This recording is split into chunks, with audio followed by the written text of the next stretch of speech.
A warm welcome to you here on TV News Hour, this hour on TV Sapiencia. The top stories today. The Senate on Tuesday passed a bill prescribing life imprisonment for anyone, male or female, found guilty of sexually defiling minors in a move to stem the rising tide of child sexual abuse across the country.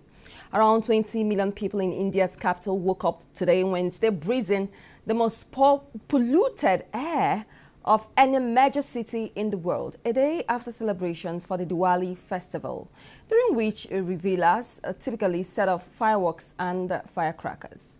Nigeria's under-17 girls, the Flamingos, will be seeking redemption when they face France in their second Group D match at the FIFA Under-17 Women's World Cup in Morocco today Wednesday, following a disappointing 4-1 defeat to Canada in their opening fixture. My name is Chioma Vickwemeka. Thank you so much for joining us. The news in full. The Senate on Tuesday passed a bill prescribing life imprisonment for anyone, male or female, found guilty of sexually defiling minors in a move to stem the rising tide of child sexual abuse across the country. The passage of the bill comes amid mounting concerns over increasing cases of pedophilia and child molestation, which have left many victims physically and psychologically scarred. Reports from rights groups and law enforcement agencies in recent years show that Nigeria has witnessed an alarming surge in cases involving children as young as 5 being sexually assaulted by adults, including family members, teachers, and clerics. Presenting the motion, Senator Adams Oshiomhole, APC Edo North, stressed that the offense of defiling a minor should be treated differently from that of raping an adult. Deputy Senate President Senator Jibrin Barau also supported the motion, insisting that offenders should face punishment without the option of a fine. Although Oshiomhole's initial 20-year jail term proposal gained traction, it was later rejected after Senator Muhammad Alero Kebbi Central argued that the punishment should be stiffer to serve as a deterrent. When the Senate President Godswill Akpabio put the motion to a voice vote, the ayes were overwhelmingly in the majority. The bill's passage is expected to serve as a deterrent amid growing public concern that many child rape cases go unpunished due to weak enforcement and social stigma. Away from that story, the Nigeria Jubilee Fellows Program, NJFP, has successfully concluded a 2-day media training on amplifying impact, ethical and data-driven journalism for youth employment reporting. The training emphasized the importance of using public data to identify trends, highlight neglected issues, and enhance credibility in reporting on youth and employment. Facilitators highlighted key sources of youth-focused public data, including the National Bureau of Statistics, UNDP, and World Bank open data portals. They also stressed the need for journalists to be data interpreters, not just reporters. The training also covered ethics in development reporting with a focus on avoiding poverty porn and trauma exploitation. Participants noted the importance of strengthening media-government partnerships to promote transparency, accountability, and development in Nigeria. Inga Stefanuis from the EU delegation to Nigeria and ECOWAS reaffirmed the EU's commitment to addressing youth unemployment and promoting socio-economic development in Nigeria. The training concluded with a call for journalists to prioritize data-driven reporting and ethical storytelling in their coverage of youth employment issues. As part of support to the Democracy Component 4 program, the European Union, in partnership with the International Press Center, IPC, and the Center for Media and Society, CEMESO, has trained journalists across the state, that's in Anambra State, on enhanced reporting and election coverage ethics ahead of the November 8, 2025 Anambra governorship election. The 2-day capacity building workshop held at Awka assembled journalists from print, broadcast, and online media platforms for hands-on sessions on media safety, civic voter education, election coverage, fact-checking, and use of AI to detect misinformation. The training, organized under the European Union Support to Democratic Governance in Nigeria EU SDGN 2 program, specifically under Component 4, Support to Media, provided a platform for knowledge exchange between journalists and security stakeholders, including the police, civil defense, and the National Orientation Agency. Delivering his address, Dr. Akin Akimbolu, Executive Director of the Center for Media and Society, CEMESO, described the Anambra off-cycle election as complex and sensitive, citing heightened political interference, security concerns, and voter apathy as key issues requiring professional, ethical media attention. He outlined 4 key pillars guiding responsible election coverage: combating misinformation, sustaining civic and voter education, promoting inclusion, and ensuring journalist safety.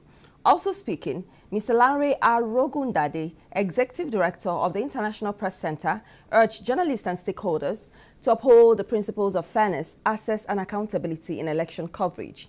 Arogundade emphasized that the EU SDGN2 program seeks to strengthen the media's professionalism, deepen coverage of the electoral process, promote inclusivity, and improve awareness of the Freedom of Information Act to enhance accountability.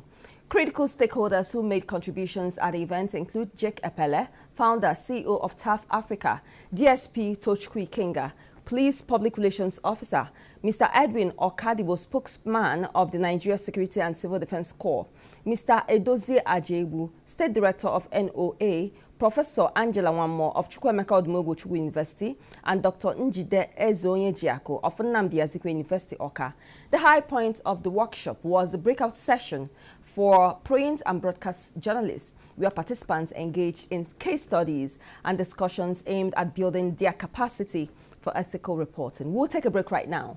When we return on the news, the Nigerian Association of Resident Doctors has scheduled an extraordinary National Executive Council meeting to review the 30-day ultimatum earlier issued to the federal government. These and other stories will come your way after this time out. Stay with us. Glad to have you right here on the news.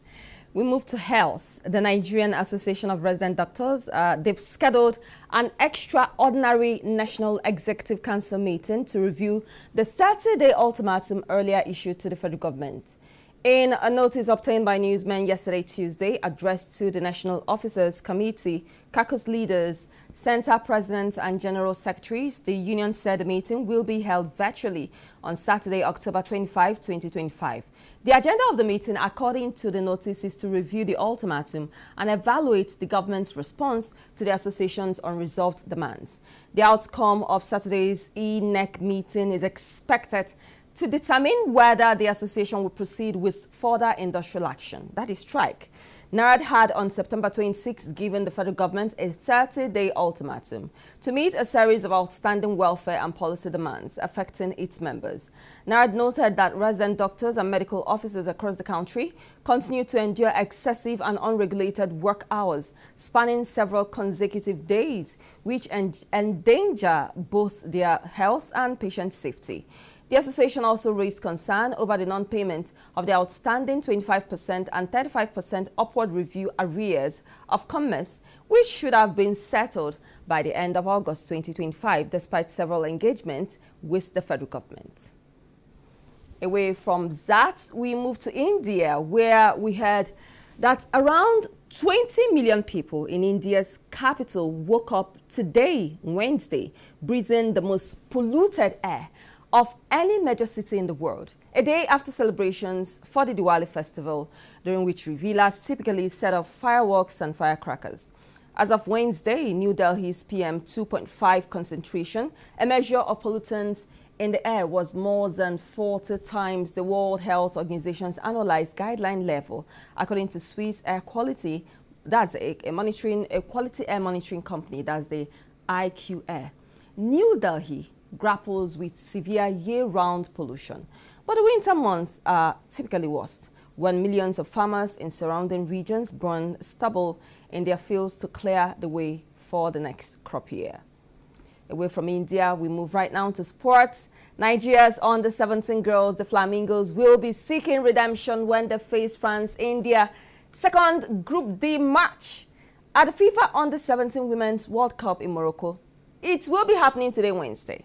Now, following a disappointing 4-1 defeat to Canada in their opening fixture, the West Africans endured a tough start in the Sally, where defensive lapses cost them dearly despite an energetic display that saw Queen Joseph score Nigeria's only goal. With a loss, leaving them bottom of the table on 0 points and a -3 goal difference. Anything short of victory against France at 8 p.m. today Nigerian time could effectively end their campaign. Today's encounter carries extra significance as the last time both nations met at this level was 13 years ago in Azerbaijan, when Nigeria held France to a goalless draw in regulation time before losing 5-3 on penalties in the quarterfinals. Well, what more, we will be wishing them the very best, right? Okay. We are following up on the story and we'll keep updating you. Well, that wraps it up on the story today. Let's check the headlines. We told you that the Senate on Tuesday passed a bill prescribing life imprisonment for anyone, male or female, found guilty of sexually defiling minors in a move to stem the rising tide of child sexual abuse across the country. Around 20 million people in India's capital woke up on Wednesday today, breathing the most polluted air of any major city in the world, a day after celebrations for the Diwali festival, during which revelers typically set off fireworks and firecrackers. Nigeria's under-17 girls, the Flamingos, will be seeking redemption when they face France in their second Group D match at the FIFA Under-17 Women's World Cup in Morocco today, Wednesday, following a disappointing 4-1 defeat to Canada in their opening fixture. But that's it. Our news hour this hour. Thank you so much for joining us. My name is Chioma Vickwemeka. Thanks for watching and stay with us as we have other programs to ensure that you are entertained. Do have a great time. Bye-bye.